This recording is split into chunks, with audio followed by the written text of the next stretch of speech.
Un silencio denso, casi surrealista, envolvía la sagrada ciudad de Cholula. Era octubre de 1519 y el aire, usualmente vibrante de oraciones y comercio, parecía contener la respiración. Templos imponentes se erigían hacia el cielo, testigos mudos de una civilización milenaria, mientras las calles bullían con una calma aparente, impregnada de diplomacia y expectativa. Aquí, en un momento de aparente calma y diplomacia, se desató el infierno. Imagina una de las ciudades más grandes y veneradas del México precolombino, un centro religioso y comercial de primera importancia, con su pirámide majestuosa, más voluminosa que la de Keops.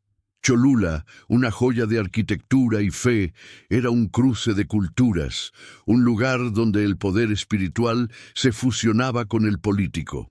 Sin embargo, en aquel fatídico mes, su serenidad fue desgarrada por un evento de una brutalidad inaudita, una masacre que dejaría una sombra imborrable en la historia de la conquista del Nuevo Mundo.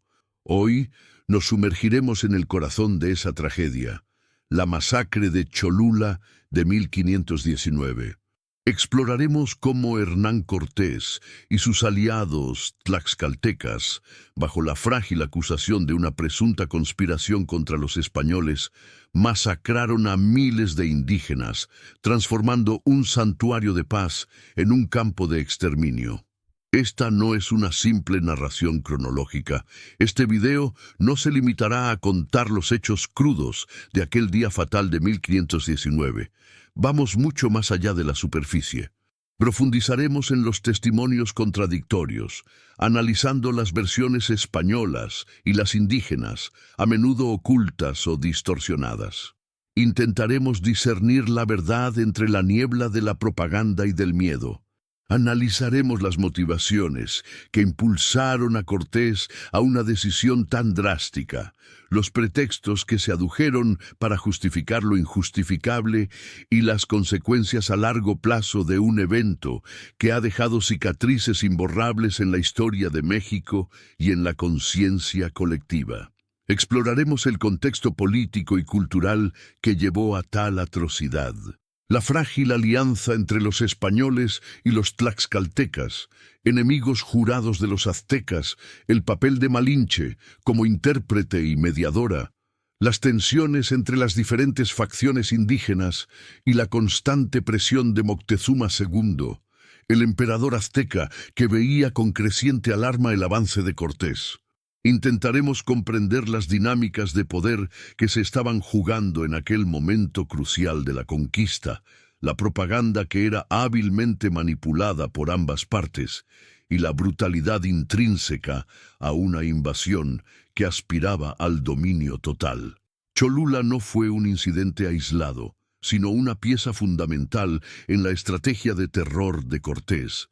Una advertencia escalofriante para todas las poblaciones que osaran resistir. Fue un acto premeditado, un ejemplo flagrante de cómo la sed de poder y el anhelo de conquista pueden aniquilar cualquier atisbo de humanidad.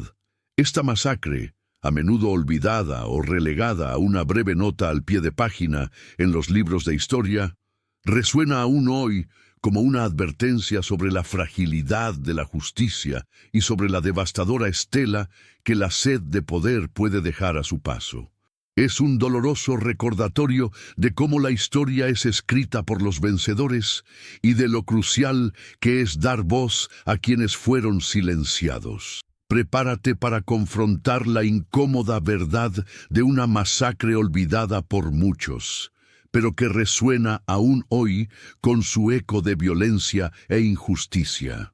Es un viaje a través de la historia para entender no solo qué ocurrió en Cholula en aquel día fatal, sino por qué es fundamental no olvidar nunca a las víctimas de una ambición sin frenos, una ambición que moldeó el destino de un continente entero. Este video es una invitación a reflexionar, a cuestionar, a no aceptar pasivamente las narrativas consolidadas. ¿Estás listo para descubrir la historia no contada, las voces silenciosas y las sombras que aún hoy envuelven la masacre de Cholula? ¿Estás listo para cavar a fondo en uno de los episodios más oscuros y significativos de la conquista española? Comencemos este viaje hacia la verdad oculta. Para comprender plenamente el alcance de lo que sucedió, primero debemos pintar el cuadro de la propia Cholula.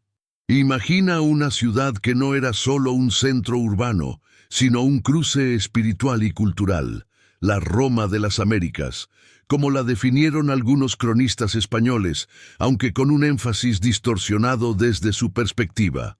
Aquí, la Gran Pirámide de Cholula, una maravilla arquitectónica que rivalizaba en volumen con las pirámides egipcias, no era solo una construcción imponente, sino el corazón palpitante de una fe milenaria dedicada al dios Quetzalcóatl. Miles de templos más pequeños salpicaban el paisaje, cada uno un santuario, un lugar de peregrinación, un epicentro de un fervor religioso que permeaba cada aspecto de la vida. Los cholultecas eran hábiles artesanos, astutos comerciantes y devotos sacerdotes. Su ciudad prosperaba gracias a una extensa red comercial que la conectaba con gran parte de Mesoamérica. No eran un pueblo militarista en el sentido estricto del término, pero su posición estratégica y su alianza con el imperio azteca de Moctezuma II les conferían una influencia considerable. Esta alianza, sin embargo, era también un arma de doble filo, destinada a jugar un papel crucial en su destino. Su historia estaba tejida de tradiciones, rituales y una profunda conexión con la tierra y los dioses. Un lugar de aparente prosperidad y paz, donde la vida transcurría según ritmos antiguos, marcados por ceremonias e intercambios. Fue en este contexto de sacralidad y comercio que, en octubre de 1519, llegaron los españoles. Hernán Cortés, con sus aproximadamente 400 hombres, un puñado de caballos y algunos cañones, no estaba solo. A su lado marchaba un ejército mucho más numeroso e igualmente determinado, miles de guerreros tlaxcaltecas. Los tlaxcaltecas eran enemigos acérrimos de los aztecas y de las ciudades-estado aliadas a ellos, como Cholula. Veían en la llegada de los españoles una oportunidad única para vengar décadas, si no siglos, de sometimiento y sacrificios impuestos por Moctezuma. Su sed de venganza era palpable, y su conocimiento del territorio y de las dinámicas políticas indígenas resultó ser un arma invaluable para Cortés. El ingreso a Cholula fue inicialmente diplomático. Los líderes de la ciudad, por orden de Moctezuma, quien temía la fuerza de los españoles y no quería provocarlos directamente, recibieron a Cortés con aparente hospitalidad. Se les ofreció comida y alojamiento, aunque con cierta reticencia, y los guerreros tlaxcaltecas fueron alojados fuera de la ciudad, quizás para evitar roces inmediatos con sus antiguos rivales. Pero bajo esta delgada capa de bienvenida, la tensión era palpable. Malinche, la mujer indígena que servía como intérprete y consejera de Cortés, jugó un papel fundamental en estos días cruciales. Su capacidad para comunicar entre los mundos español e indígena le confería un poder inmenso, y sus interpretaciones, sus advertencias, fueron a menudo determinantes para las decisiones de Cortés. Fue precisamente a través de Malinche que comenzaron a circular los primeros rumores de una conspiración. Los tlaxcaltecas, deseosos de ver Cholula destruida y de debilitar al imperio azteca, alimentaron las sospechas de Cortés. Hablaron de un complot urdido por Moctezuma y los cholultecas para atrapar y aniquilar a los españoles una vez dentro de la ciudad. Se decía que las calles habían sido excavadas con fosos ocultos, que piedras y flechas habían sido acumuladas en los tejados, listas para ser lanzadas sobre los invasores. Las provisiones de comida para los españoles comenzaron a disminuir, una señal para Cortés de que los cholultecas estaban efectivamente preparando una trampa, quizás por instigación de Moctezuma, quien desde Tenochtitlán continuaba enviando mensajes ambiguos, a veces de bienvenida, a veces de amenaza velada. Cortés, hombre de extraordinaria astucia y crueldad, no era propenso a correr riesgos. Su estrategia siempre había sido prevenir cualquier amenaza con una acción decisiva y brutal, de infundir terror para garantizar la sumisión. Para él, la diplomacia era a menudo solo un preludio a la conquista, y la fuerza su lenguaje preferido. Los rumores de complot, por más que no estuvieran plenamente verificados, proporcionaron el pretexto perfecto. No importaba si la conspiración era real o fabricada. Lo que contaba era el mensaje que un acto de violencia extrema enviaría a Moctezuma y a todas las demás poblaciones indígenas. Resistir a Cortés significaba enfrentar una destrucción total. La decisión estaba tomada. La masacre era inminente. Pero, ¿cómo se desarrollaron exactamente los eventos de aquel día fatal? ¿Y cuáles fueron las consecuencias inmediatas de una elección tan brutal? El amanecer del 18 de octubre de 1519 surgió sobre Cholula con una calma engañosa. Las calles, usualmente animadas por el fervor matutino, parecían casi silenciosas, como si la propia ciudad contuviera el aliento. Hernán Cortés ya había dado sus órdenes. Con la excusa de una importante reunión para discutir las futuras etapas de su viaje hacia Tenochtitlán, los principales jefes, nobles y sacerdotes de Cholula fueron invitados a converger en el patio principal del templo, o en algunas versiones, en la plaza central, donde los españoles y sus aliados tlaxcaltecas estaban acampados. Miles de guerreros cholultecas, desarmados o con armas simbólicas adecuadas para un desfile ceremonial, fueron reunidos en otra área, quizás como parte de una demostración de fuerza o de bienvenida, ignorantes de la trampa que estaba a punto de cerrarse. Cortés, con un rostro impasible que ocultaba su despiadada determinación, se presentó ante los líderes cholultecas.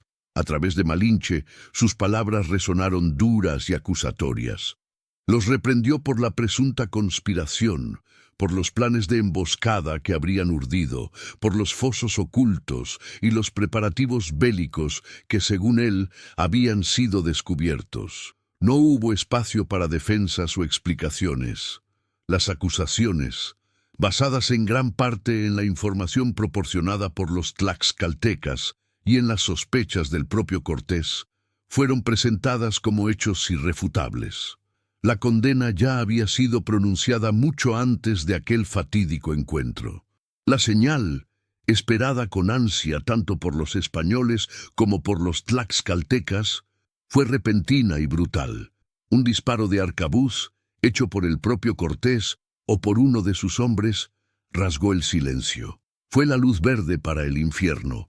Inmediatamente, las puertas de la plaza o del patio se cerraron, atrapando a los nobles y sacerdotes cholultecas. Los soldados españoles, armados con espadas, lanzas y arcabuces, se abalanzaron sobre ellos con una ferocidad calculada. La matanza fue rápida e implacable. Los indígenas, completamente desarmados y tomados por sorpresa, no tuvieron ninguna posibilidad de defensa. Sus gritos de horror se mezclaron con el estruendo de las armas españolas y los secos disparos de las armas de fuego. Simultáneamente, el resto del ejército tlaxcalteca, que había sido mantenido en espera fuera de las murallas de la ciudad o en puntos estratégicos, irrumpió en las calles de Cholula. Para ellos, no era solo una batalla, sino la materialización de una venganza esperada por generaciones. Los tlaxcaltecas se lanzaron sobre la población civil con una furia implacable. Hombres, mujeres y niños fueron masacrados sin distinción. Las casas fueron saqueadas, los templos profanados e incendiados. Las calles de la ciudad, antaño símbolo de prosperidad y fe, se transformaron en ríos de sangre y cuerpos sin vida. La descripción de cronistas como Bernal Díaz del Castillo, aunque desde la perspectiva de los vencedores, habla de una gran matanza y de una carnicería tremenda, confirmando la magnitud de la violencia. Las estimaciones de las víctimas varían, pero todas coinciden en cifras espantosas. Miles de cholultecas perdieron la vida en pocas horas. Algunas fuentes hablan de 3.000, otras de 6.000, e incluso más. Los caballos españoles cargaron contra la multitud aterrorizada, añadiendo caos y destrucción. El humo de los incendios se elevó hacia el cielo, una columna oscura que anunciaba al mundo la caída de Cholula y la brutalidad de la conquista. La pirámide sagrada, testigo durante siglos de ritos y devoción, ahora observaba un horror indecible. No fue una batalla, sino una ejecución en masa, un acto deliberado de terror destinado a quebrar la voluntad de resistencia y a enviar un mensaje inequívoco a Moctezuma y a todo el imperio azteca. Durante 3 días, o quizás más, la masacre continuó, o al menos el pillaje y la destrucción. Los tlaxcaltecas, con la bendición implícita de Cortés, se entregaron al saqueo y a la captura de esclavos, un botín de guerra que compensaba años de opresión azteca. La ciudad fue completamente devastada, sus riquezas saqueadas, sus habitantes diezmados. Lo que había sido un vibrante centro espiritual y comercial fue reducido a un montón de escombros y cadáveres. El miedo se extendió como la pólvora entre las poblaciones indígenas. Cholula se convirtió en un nombre que se susurraba con terror, una advertencia escalofriante del destino que esperaba a cualquiera que osara desafiar el poder de los invasores españoles y de sus feroces aliados. La diplomacia había terminado. La conquista había entrado en su fase más sangrienta y despiadada. Pero, ¿cuáles fueron las reacciones inmediatas tras esta carnicería y cómo este evento moldeó el camino de Cortés hacia Tenochtitlán? Las consecuencias inmediatas de la masacre de Cholula fueron una onda de choque que se propagó rápidamente a través del altiplano mexicano, llegando incluso a la lejana Tenochtitlán. La noticia de la destrucción de una ciudad tan venerada, un centro de fe y comercio, y la masacre indiscriminada de su población, golpeó a las poblaciones indígenas como un rayo en cielo sereno. El terror fue la primera y más poderosa reacción. Las ciudades cercanas, testigos del humo que se elevaba de Cholula y de los relatos espeluznantes de los pocos sobrevivientes o mensajeros, fueron presas de un pánico profundo. La brutalidad de los españoles, amplificada por la ferocidad de los tlaxcaltecas, se convirtió en una leyenda oscura, una advertencia viviente del precio de la resistencia. Moctezuma II, el emperador azteca, recibió la noticia con una mezcla de horror y creciente alarma. Las fuentes españolas, como los relatos de Bernal Díaz del Castillo, describen su reacción como una profunda postración. Aunque quizás había intentado manipular la situación o tender una trampa a Cortés, la escala de la violencia superó todas sus expectativas. Cholula era una ciudad aliada, un baluarte espiritual y una demostración de su influencia. Su caída, tan rápida y sangrienta, demostró a Moctezuma que los españoles no eran simples visitantes o emisarios divinos, sino una fuerza destructiva imparable, capaz de acciones de una crueldad sin precedentes. Su estrategia de acogida cautelosa, de intentos de disuasión a través de regalos y de sutiles amenazas, había fracasado evidentemente. La masacre de Cholula no solo destruyó una ciudad, sino que también hizo añicos las últimas ilusiones de Moctezuma sobre la posibilidad de controlar o apaciguar a los invasores. Cortés, por su parte, no solo no mostró ningún remordimiento, sino que utilizó la masacre como una calculada demostración de fuerza. A sus hombres y a sus aliados tlaxcaltecas, la acción fue presentada como una prevención necesaria contra una traición inminente, una prueba de su astucia y determinación. La conspiración de Cholula se convirtió en su justificación oficial, un pretexto para legitimar la violencia e infundir miedo. Para los tlaxcaltecas, la masacre de Cholula fue una victoria eufórica, la venganza contra un enemigo histórico y un aliado de los aztecas. Fueron recompensados con botín y esclavos, fortaleciendo así su lealtad y su convicción de que Cortés era su liberador y un poderoso aliado en su guerra contra Tenochtitlán. A los ojos de los otros pueblos indígenas, el evento sirvió para consolidar la reputación de Cortés como un líder despiadado e imparable. Algunas ciudades, previamente indecisas sobre su lealtad a Moctezuma o su postura respecto a los españoles, se apresuraron a enviar emisarios a Cortés, ofreciendo sumisión y regalos, con la esperanza de evitar un destino similar al de Cholula. El efecto psicológico fue devastador. El miedo se convirtió en un instrumento de control más eficaz que cualquier arma, abriendo el camino para el avance español hacia el corazón del imperio azteca. Después de pacificar Cholula, o mejor dicho, después de reducirla a cenizas e imponer un nuevo orden bajo su supervisión, Cortés no se demoró. A pesar de la devastación, ordenó que la ciudad fuera reconstruida y que los sobrevivientes fueran tratados con una apariencia de justicia, aunque fuera una justicia impuesta por los vencedores. Esta jugada era astuta. Era un intento de mostrar que su brutalidad era selectiva, dirigida solo contra aquellos que osaban resistir o traicionar, y que la sumisión conduciría a una forma de paz, aunque bajo el yugo español.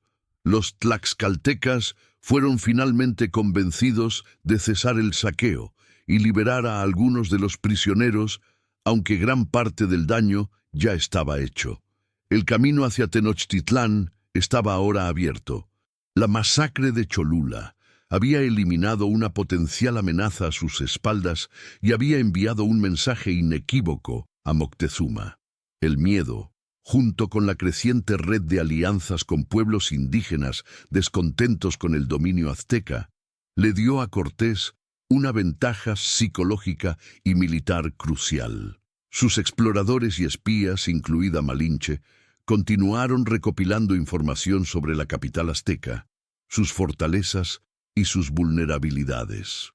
Cada paso adelante era calculado, cada alianza negociada, cada acto de violencia ejecutado con una precisión despiadada.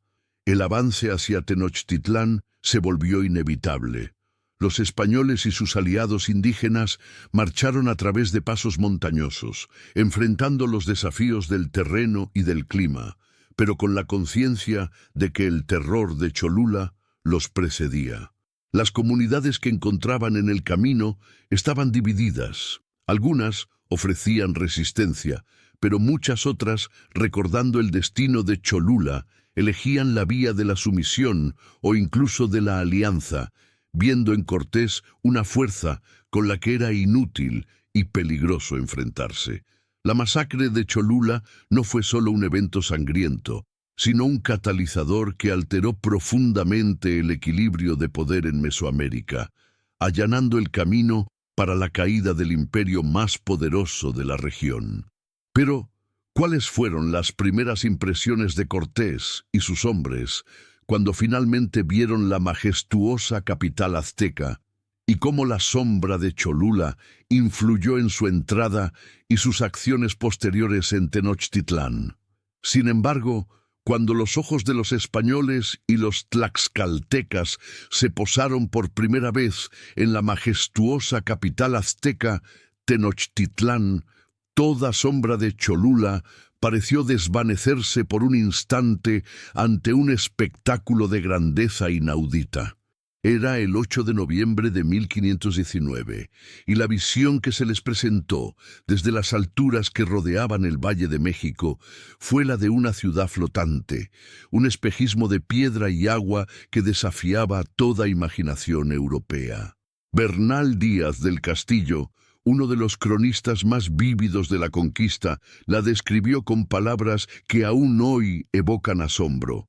Y desde que vimos tantas ciudades y villas pobladas en el agua, y en tierra firme otras grandes poblaciones, y aquella calzada tan derecha y por nivel como iba a México, nos quedamos admirados, y decíamos que parecía a las cosas de encantamiento que cuentan en el libro de Amadís, por las grandes torres y cueunos y edificios que tenían dentro en el agua, y todos de Ucalicanto, y aun algunos de nuestros soldados decían que si aquello que veían si era entre sueños. Canales relucientes surcaban la ciudad, puentes levadizos se abrían y cerraban, y templos imponentes, culminando en el templo mayor, se erigían hacia el cielo, sus cimas pintadas de colores vivos. Jardines flotantes, las chinampas, abastecían a la ciudad de alimentos, mientras que una intrincada red de calles y calzadas conectaba la isla con el continente.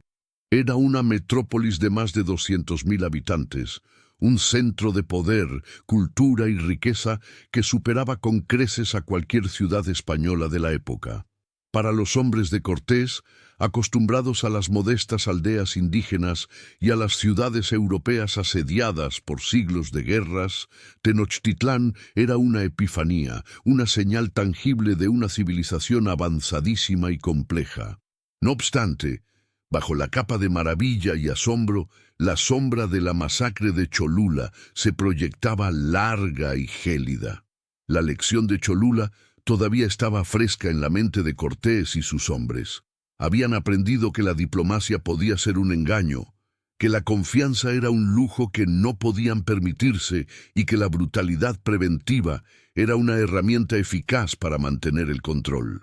Aunque Tenochtitlán era infinitamente más grande y poderosa que Cholula, el principio seguía siendo el mismo: infundir terror para evitar la resistencia. Esa magnificencia que los rodeaba era también una trampa potencial, una fortaleza natural sobre un lago, fácilmente defendible por los aztecas. Su posición era precaria.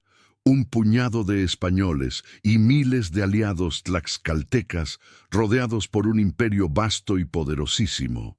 La prudencia, mezclada con una despiadada determinación, era el único camino. La entrada a Tenochtitlán fue un evento de grandiosa teatralidad.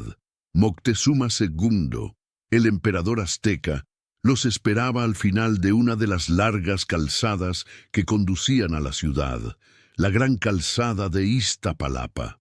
Era transportado en una litera adornada de oro y plumas, rodeado por una corte de nobles y sacerdotes, todos vestidos con lujo y riqueza.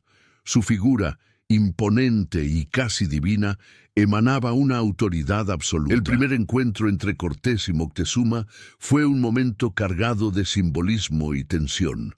Moctezuma, con una elegancia hierática, descendió de la litera y se acercó a Cortés, acompañado por dos señores, quizás sus hermanos. Fue un intercambio de saludos formales, de regalos y de palabras corteses, traducidas por Malinche con su habitual habilidad. Moctezuma recibió a los españoles con aparente hospitalidad, ofreciéndoles alojamiento en el suntuoso palacio de Axayácatl, padre de Moctezuma, situado en el corazón de la ciudad. Pero bajo esta pátina de bienvenida, la desconfianza era mutua y profunda. Moctezuma, aunque acogía a los huéspedes con todos los honores, estaba atormentado por presagios y profecías, y por la conciencia de que estos extranjeros ya habían demostrado una fuerza y una crueldad inauditas, como se demostró en Cholula. Sus intentos de disuadir a Cortés de avanzar habían fracasado, y ahora se encontraba confrontando directamente una amenaza que no comprendía del todo. Para Cortés, la acogida de Moctezuma era una oportunidad, pero también una prueba. Cada sonrisa, cada regalo, cada gesto de hospitalidad era analizado e interpretado a la luz de las experiencias recientes. El miedo a una traición, a una emboscada planificada como la que había justificado la matanza de Cholula, era una constante. Los españoles, aunque alojados en un palacio suntuoso, se sentían aislados en una ciudad ajena, un laberinto de canales y templos que podía convertirse en una prisión mortal en cualquier momento. Moctezuma les ofreció comida en abundancia, sirvientes y todo lo que necesitaran, pero la libertad de movimiento era limitada y la vigilancia constante. Cortés, con su mente calculadora, sabía que su posición era vulnerable. Tenía consigo una fuerza relativamente pequeña y se encontraba en el corazón de un imperio que, si decidiera aniquilarlo, podría hacerlo con facilidad.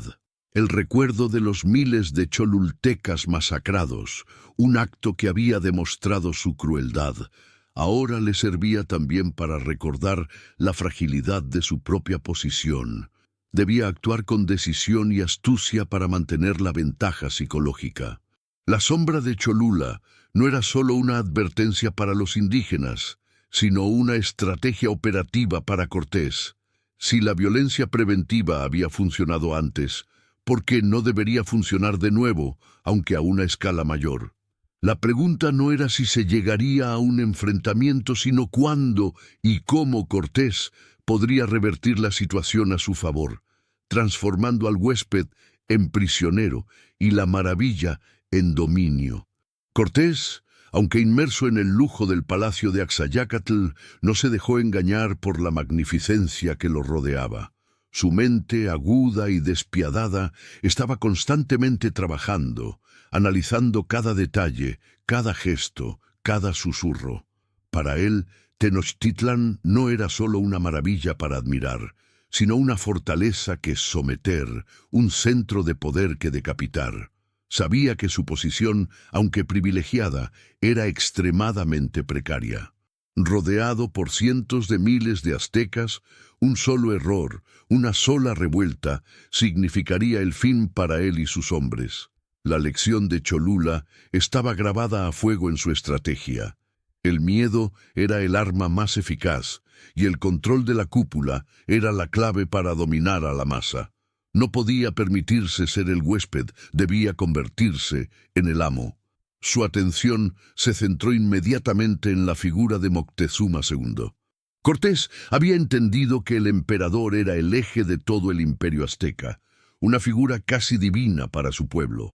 Si Moctezuma estaba bajo su control, todo el vasto y poderoso imperio vacilaría. El desafío era cómo lograr este objetivo sin desatar una revuelta general que aniquilaría a sus exiguas filas. La calma aparente de la corte azteca ocultaba a sus ojos una conspiración potencial, una sombra de traición que, como en Cholula, podría ser utilizada como pretexto. La oportunidad se presentó pronto, o mejor dicho, fue hábilmente creada. Llegaron noticias a Tenochtitlán de un ataque azteca contra la guarnición española que Cortés había dejado en la villa rica de la Vera Cruz, en la costa. Un señor azteca llamado Cuaupopoca, actuando bajo la autoridad de Moctezuma, había atacado y matado a varios españoles, incluido un hermano de Pedro de Alvarado. Para Cortés, esto no era solo una violación de la paz, sino la justificación perfecta para actuar. Era el complot de Cholula, pero a escala imperial. El mensaje era claro: si Moctezuma no controlaba a sus súbditos, o peor aún, si había orquestado secretamente el ataque, entonces su autoridad era una amenaza directa para la supervivencia de los españoles. Con esta nueva y apremiante acusación, Cortés formuló su plan. Se dirigió al palacio de Moctezuma, acompañado por un grupo selecto de sus capitanes más leales y por Malinche, cuyo papel de intérprete y mediadora era una vez más crucial. El ambiente era tenso, cargado de presagios. Cortés, con su audacia habitual, confrontó a Moctezuma directamente. Lo acusó de ser responsable del ataque en Villarrica, de haber ordenado la muerte de sus hombres. Moctezuma, atónito e indignado, negó con vehemencia cualquier implicación, ofreciéndose a enviar a sus hombres para capturar a Cuaupopoca y a los responsables y llevarlos ante Cortés para ser juzgados. Pero para Cortés, la negación no era suficiente. Su exigencia era inaudita. Moctezuma debía trasladarse voluntariamente al palacio de Axayácatl, bajo custodia española. La motivación oficial era garantizar su seguridad y la de los españoles y demostrar su buena fe. En realidad, era un golpe de estado diplomático, una descarada toma de rehenes. Los capitanes españoles, con las manos en las empuñaduras de sus espadas, reiteraron la petición de Cortés con amenazas veladas.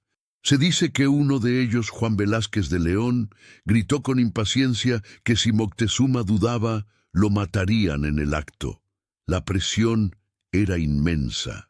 Moctezuma, hombre de profunda fe y superstición, quizás todavía atormentado por los presagios y la creencia de que Cortés podría estar de alguna manera ligado al regreso de Quetzalcóatl, se encontró ante una elección imposible: resistir y desatar una guerra inmediata que podría destruir su ciudad y a su pueblo, o ceder y esperar poder manipular la situación desde dentro.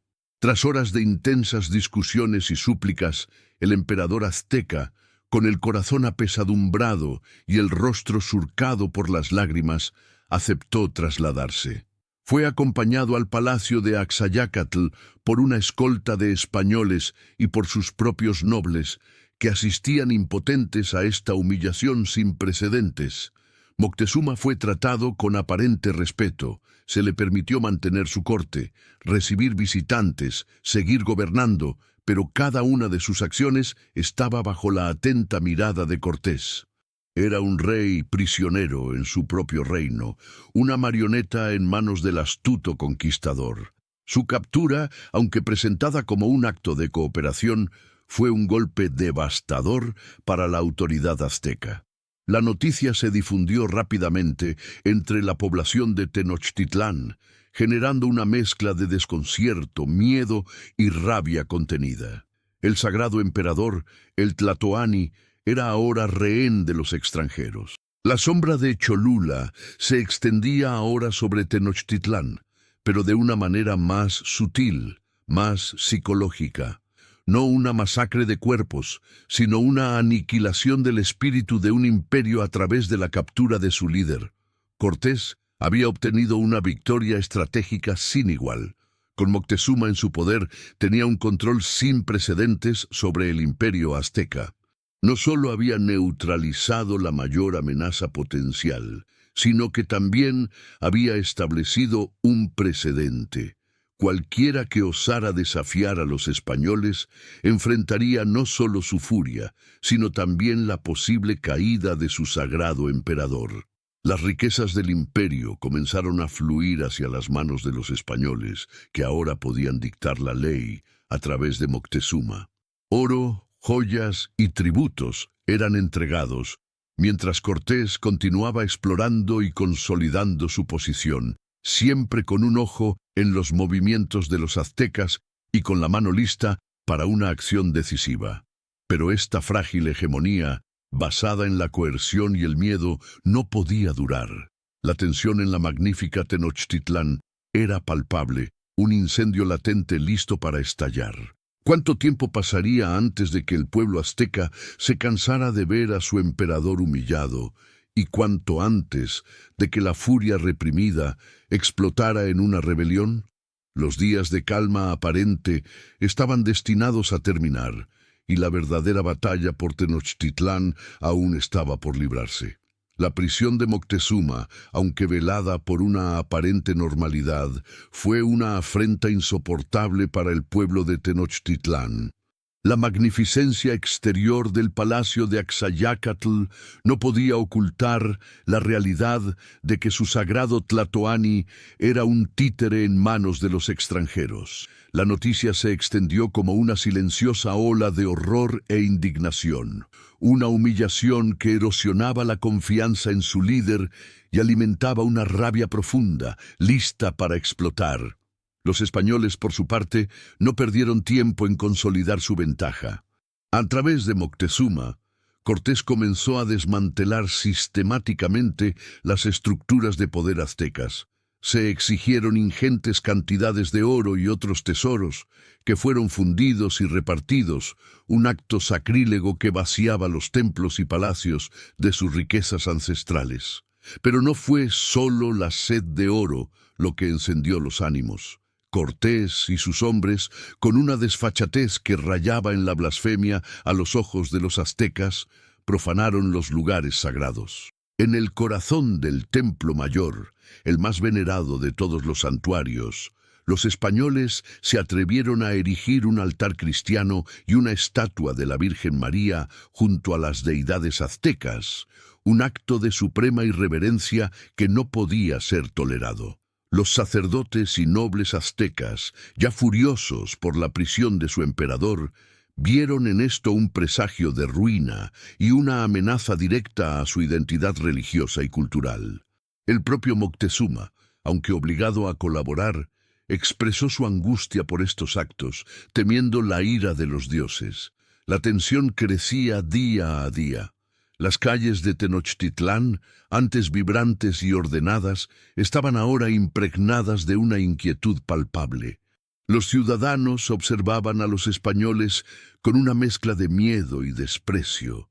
Los susurros de rebelión se hacían más fuertes, y los guerreros aztecas, bajo el liderazgo de jefes como Cuitláhuac, hermano de Moctezuma, y Cuauhtémoc, su sobrino, comenzaron a planificar una resistencia. A pesar de la vigilancia española, Moctezuma logró comunicarse con sus nobles, expresando su frustración y la creciente dificultad para contener la ira de su pueblo. Su autoridad estaba comprometida, su divinidad cuestionada, y el respeto que una vez infundió se estaba transformando en desilusión y resentimiento. En este clima de polvorín llegó una noticia inesperada que alteraría drásticamente el curso de los acontecimientos. En la costa, en Veracruz, había desembarcado una nueva expedición española liderada por Pánfilo de Narváez, un veterano de la conquista de Cuba y rival de Cortés. Narváez había sido enviado por el gobernador de Cuba, Diego Velázquez, con la orden explícita de arrestar a Cortés por insubordinación. Este evento puso a Cortés ante un dilema crítico: enfrentar a un ejército español superior en número o arriesgarse a perder el control de Tenochtitlán. Su posición era aún más precaria. Cortés, con su proverbial audacia y su mente estratégica, tomó una decisión arriesgada. Dejó una parte de su fuerza en Tenochtitlán bajo el mando de su lugarteniente, Pedro de Alvarado, un hombre conocido por su impulsividad y brutalidad, y partió con el resto de sus tropas y algunos aliados tlaxcaltecas para enfrentar a Narváez.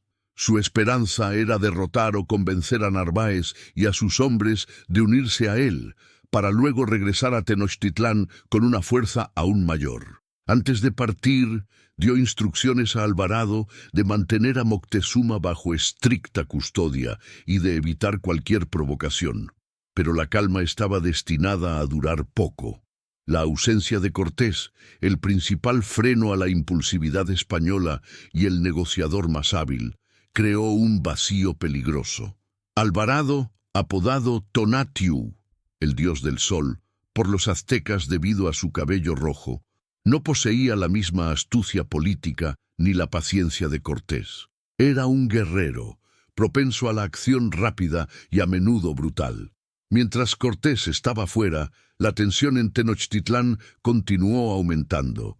Los aztecas se preparaban para una de sus celebraciones religiosas más importantes, el Festival de Toxcatl, en honor al dios Huitzilopochtli. Era un evento que involucraba a miles de personas, danzas, cantos y sacrificios rituales. Alvarado, quizás recordando el pretexto de Cholula o temiendo una conspiración azteca durante la celebración, tomó una decisión fatal. A pesar de las garantías de Moctezuma y los nobles aztecas, y sin ninguna prueba concreta de una rebelión inminente, ordenó a sus hombres atacar a los participantes desarmados del festival. Fue una masacre indiscriminada. Miles de nobles, sacerdotes y guerreros aztecas, vestidos con sus atuendos ceremoniales y absortos en las danzas sagradas, fueron brutalmente asesinados.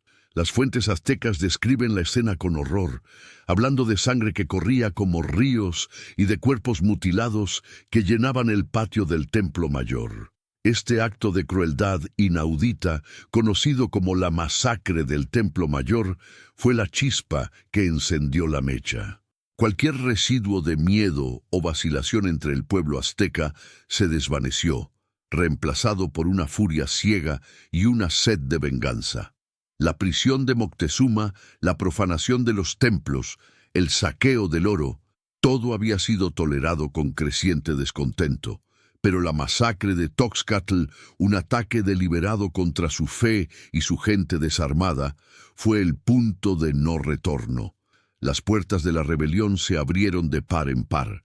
La ciudad, antes silenciosa y sometida, se transformó en un caldero de revuelta.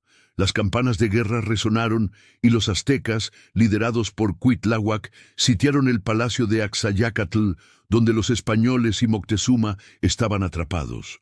La sombra de Cholula se había convertido en un incendio que amenazaba con engullir a los propios invasores.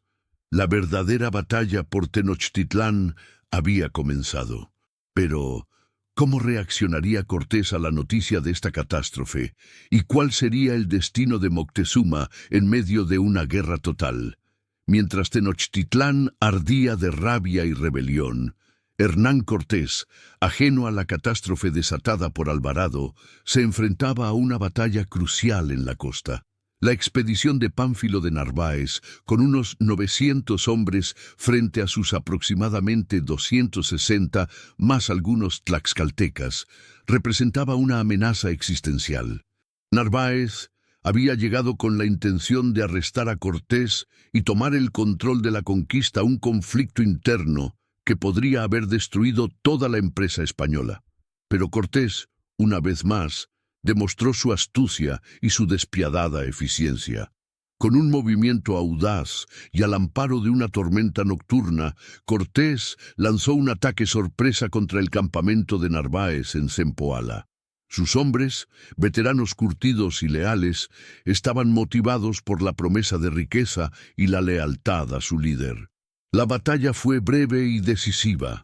Narváez, herido en un ojo y capturado, vio cómo sus fuerzas se desorganizaban rápidamente. Cortés no solo derrotó a su rival, sino que también logró convencer a la mayoría de los hombres de Narváez para que se unieran a su causa, prometiendo oro y gloria. Así, de un solo golpe, su fuerza se duplicó, transformando una amenaza en una oportunidad. Fue una victoria extraordinaria, que le dio una nueva confianza y un ejército mucho más grande. Cortés regresó triunfante a Tenochtitlán a finales de junio de 1520, con casi 1,300 soldados españoles, una impresionante artillería y miles de aliados tlaxcaltecas. Esperaba encontrar una ciudad sometida, o a lo sumo una ligera tensión, pero lo que lo recibió fue un silencio inquietante, interrumpido solo por el sombrío sonido de los tambores aztecas en la distancia. Las calles estaban desiertas, las casas cerradas. Era una atmósfera de presagio, muy diferente a la grandiosidad de su primera entrada. Sus esperanzas de una fácil reanudación del control se desvanecieron tan pronto como llegó al palacio de Axayácatl. Allí encontró a sus hombres sitiados, exhaustos y aterrorizados. El palacio estaba rodeado por una multitud furiosa de guerreros aztecas que lanzaban flechas, piedras y jabalinas con incesante determinación. Alvarado, pálido y asustado, le contó a Cortés sobre la masacre de Toxcatl y la consiguiente revuelta general. La ira de Cortés fue inmensa. Había dejado a Alvarado con instrucciones precisas de evitar provocaciones, y su lugarteniente había hecho exactamente lo contrario, transformando una situación precaria en una guerra abierta por la supervivencia. La lección de Cholula, la de usar el miedo como herramienta de control, había sido malinterpretada y aplicada de manera catastrófica por Alvarado, con consecuencias desastrosas.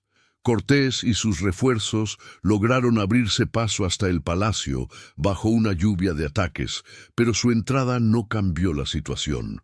Ya no eran los huéspedes temidos, sino los prisioneros de una ciudad en llamas. Los aztecas, liderados ahora por Cuitláhuac, elegido nuevo tlatoani tras la prisión de Moctezuma y el inicio de la revuelta, sitiaron el palacio con una ferocidad inaudita.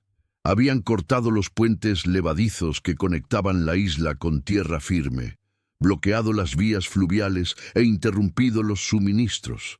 Los españoles y sus aliados estaban atrapados, sin comida ni agua potable, y con las municiones escaseando. Cada intento de salida se encontraba con una resistencia implacable y grandes pérdidas.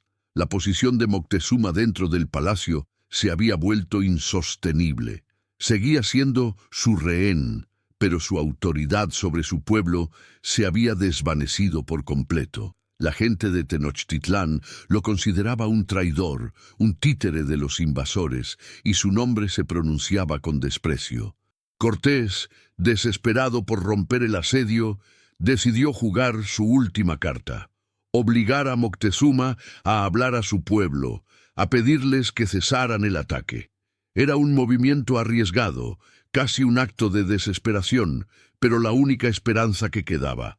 Moctezuma, con el corazón roto y el espíritu aniquilado, fue conducido al techo del palacio, vestido con sus insignias imperiales, para enfrentarse a la multitud enfurecida. Su aparición fue recibida con un silencio momentáneo, un último y débil eco del respeto que una vez se le debió. Pero cuando comenzó a hablar, instando a su pueblo a deponer las armas y a permitir que los españoles abandonaran la ciudad en paz, el silencio se transformó en un rugido de ira y desprecio. Los gritos de traidor y cobarde se elevaron de la multitud. El emperador, una vez venerado como un dios, fue bombardeado con piedras y flechas. Una de ellas, o quizás un golpe de honda, lo alcanzó en la cabeza. Los españoles lo llevaron de vuelta al interior del palacio, herido de muerte y profundamente humillado. La herida, aunque no fue inmediatamente fatal, resultó ser letal. Moctezuma rechazó todo cuidado y alimento. Murió pocos días después, el 29 de junio de 1520, según las fuentes españolas, por las heridas recibidas y por la profunda desesperación. Las circunstancias exactas de su muerte siguen siendo un misterio y un punto de controversia histórica. Los españoles sostuvieron que murió por las heridas infligidas por su propio pueblo. Las fuentes aztecas, en cambio, sugirieron que fue asesinado por los propios españoles, que ya lo consideraban inútil. Cualquiera que fuera la verdad, su muerte marcó el fin de una era y eliminó el último obstáculo psicológico que los aztecas podrían haber tenido para aniquilar a los invasores. Con Moctezuma fuera de escena, la batalla por Tenochtitlán se convirtió en una lucha sin cuartel, una guerra total por la supervivencia. La situación de los españoles era más desesperada que nunca. El velo de terror impuesto en Cholula se había desgarrado por completo, revelando la vulnerabilidad de los invasores frente a un pueblo unido por la venganza. La muerte de Moctezuma no hizo más que acelerar lo inevitable. Para los españoles ya no había esperanza de negociación o de control a través del emperador prisionero. La ciudad entera era un volcán en erupción, y su única opción era la huida. La lección de Cholula, la de sembrar el terror para mantener el control, se había vuelto en su contra de una manera catastrófica. La rabia contenida por la humillación de su tlatoani y la masacre de Toxcatl explotaron con una fuerza inaudita, y los españoles se encontraron frente a un pueblo unido por la desesperación y la sed de venganza. En la noche del 30 de junio al 1 de julio de 1520, una noche que pasaría a la historia como la Noche Triste, Cortés y sus hombres intentaron desesperadamente abandonar Tenochtitlán. Al amparo de la oscuridad y de una lluvia torrencial, intentaron cruzar las calzadas y los puentes que conectaban la isla con tierra firme, pero fueron descubiertos. Miles de guerreros aztecas se abalanzaron sobre ellos, atacando desde todos los flancos, desde canoas y desde las orillas. Fue una masacre. Cientos de españoles y miles de aliados tlaxcaltecas perdieron la vida, ahogados en los canales bajo el peso del oro que intentaban llevarse, o asesinados por la furia azteca. Se dice que el propio Cortés lloró bajo un árbol, testigo de la destrucción de su ejército y del aparente fracaso de su empresa. Pero Cortés, indomable y despiadado, no se rindió. Logró llegar a Tlaxcala con los pocos supervivientes, reorganizarse, construir nuevos barcos y forjar alianzas aún más fuertes contra Tenochtitlán. La ciudad cayó finalmente tras un asedio brutal y prolongado en 1521, un asedio que vio la destrucción de gran parte de la magnífica capital azteca y la muerte de innumerables de sus habitantes, pero no sin antes pagar un precio altísimo en términos de vidas humanas y destrucción cultural. La masacre de Cholula, aquel primer acto de terror y de violencia pretextada, resultó ser un presagio de lo que vendría. Fue la primera grieta en el velo de invencibilidad de los españoles, una advertencia sobre la brutalidad que caracterizaría toda la conquista. La lección de Cholula fue que el miedo podía ser una herramienta poderosa, pero también una mecha peligrosa, capaz de encender un incendio incontrolable. Sus consecuencias reverberaron a través de cada fase de la conquista, desde la prisión de Moctezuma hasta la masacre de Toxcatl, pasando por la Noche Triste y la caída final de Tenochtitlán.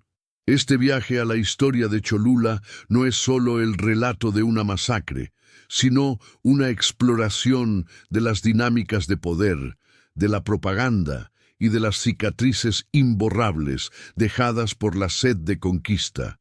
Es una advertencia sobre la fragilidad de la justicia y sobre la devastadora estela que la ambición sin frenos puede dejar a su paso. Las voces silenciosas de Cholula resuenan aún hoy, recordándonos la importancia de no olvidar nunca a las víctimas y de comprender las complejas verdades de la historia. ¿Qué piensas de esta historia? Deja un comentario aquí abajo con tus reflexiones. Si el video te ha gustado y lo has encontrado instructivo, dale un me gusta, compártelo con quienes puedan estar interesados y suscríbete al canal para no perderte nuestros próximos análisis históricos. Gracias por habernos acompañado en este viaje incómodo, pero necesario, a través de las sombras del pasado.